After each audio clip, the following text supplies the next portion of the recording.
ఈ TV unit కూడా మనం ఫుల్లీ కస్టమైజేషన్ చేసి ఇచ్చామండి. కస్టమర్ మనకు ఇంట్రెస్ట్‌లో చూసి ఇచ్చారు డిజైను.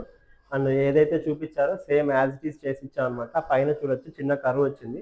సో, లైటింగ్ కనెక్షన్ ఇస్తే మనకు ప్రాపర్‌గా అర్థమవుతుంది మీకు బ్యాక్‌గ్రౌండ్‌లో. ఇక్కడ కూడా ఈ కర్వ్ షేప్ అయితే తీసుకోవడం జరిగిందనమాట. అండ్ ప్రొఫైల్ డోర్ ఇచ్చాము. అండ్ ఇక్కడైతే మనకు ఈ బ్లాక్ గ్లాస్ ఎందుకు ప్రతి వీడియోలో పెడతామంటే, మనకు రిమోట్స్ అయి ఉంటాయి కదా! సెన్సింగ్ అవ్వడం కోసం ఈజీగా ఉంటదని అక్కడ బ్లాక్ గ్లాస్ అయితే ప్రొవైడ్ చేస్తామనమాట. సో, ఎంటైర్ టీవీ యూనిట్ అయితే మీరు చూడొచ్చు. మంచి గ్రాండ్ లుక్ అయితే వచ్చింది. అది కూడా కస్టమర్‌కి ఎలా కావాలో అలా చేసి ఇచ్చామనమాట. మనకు నచ్చినట్టుగా కాకుండా వాళ్ళకి నచ్చినట్టుగా కస్టమర్‌కి ఏదైతే కావాలో అది చేసి ఇచ్చాం.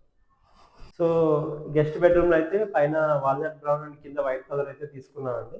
సో, ఏదైతే మనం ఎక్స్‌పెక్ట్ చేస్తామో అవుట్‌లుక్ కూడా సేమ్ అలానే ఉంటుంది. సో, చూడొచ్చు మీరు నీట్ అండ్ క్లీన్‌గా చిన్న సింపుల్ డిజైన్ తోటి చాలా మంచి అవుట్‌లుక్ అయితే వచ్చింది. సో, చాలామంది కలర్స్ గురించి కన్‌ఫ్యూజ్ అయితా ఉంటారు. ఏ కలర్ చేసుకుంటే ఎలా వస్తదనేసి. ఇక్కడ చూడండి మనం ఎక్కువ కలర్స్ ఏం వాడలేదండి. ఓన్లీ వైట్ కలర్ వాడాము. అండ్ దాని మీద వాల్నట్ బ్రౌన్ తోటైతే మనం చిన్న ప్యాటర్న్ అయితే ఇవ్వడం జరిగింది. ఎంత మంచిగా వచ్చిందో అండ్ ఎంటైర్ రూమ్ చూడొచ్చు. లుక్ అయితే చాలా బాగా వచ్చింది డీసెంట్‌గా. ఇన్‌సైడ్ చెప్పినట్టుగా సిమెంట్ షెల్ఫ్ అయితే వేసుకున్నారు సారాలు. ఫ్రంట్ సైడ్ నుంచి కవర్ చేసాం. మీకు తెలిసిందే కదండీ! ఇది ఫుల్లీ సాఫ్ట్ క్లోజింగ్. ఈజీగా, స్లోగా ఎళ్ళిపోతాయి. మనకు డోర్ అనేది లాక్ అయిపోతుంది.